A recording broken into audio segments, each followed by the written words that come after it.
Велосипедистот кој беше прегазен во центарот на Скопје и го загуби животот од здобиените повреди е поранишниот директор на ОХИС Јорго Ќука. Додека со својот велосипед 79 годишниот Ќука се обидувал да го премине пешачкиот премин во близина на мостот Гоце Делчев, половина час после пладне бил удрен од патнички автомобил и на лице место усмртен.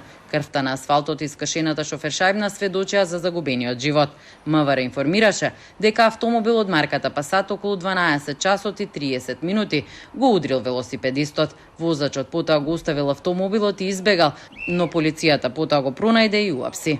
Полициски службеници од секторот за внатрешни работи Скопје го лишија од слобода ХК од Скопје, затоа што околу 12 часот и 30 минути на булеварот Гоце Делчев во Скопје со патничко возило Пасат со скопски регистарски ознаки удрил во велосипед управуван од Јќ од Скопје, кој од здобиените повреди починал на местото на настанот.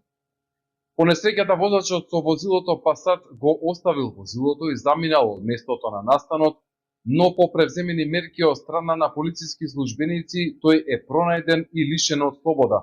17 часа претходно и друг возач избега од одговорност за сторената тешка сообраќајна несреќа, исто така во центарот на главниот град.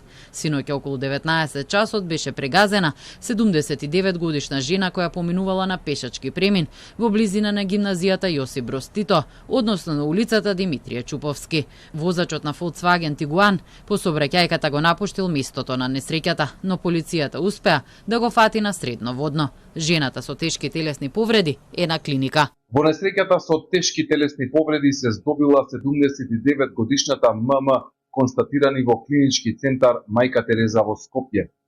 Подоцна, по превземени мерки на локалниот пат за средно водно е пронајден и лишен од слобода возачот АА. Извршен е увид и по целосно расчистување и документирање на случајот ќе следува соодветна пријава. Црн биланс на патиштата во Скопје имаше и минатата недела. На 28 октомври на улицата Перо Наков во главниот град беше удрено 11 годишно девојче, а возачот на автомобилот не остана на местото на несреќата. Девојчето се здоби со полесни повреди и е пуштено на домашно лекување.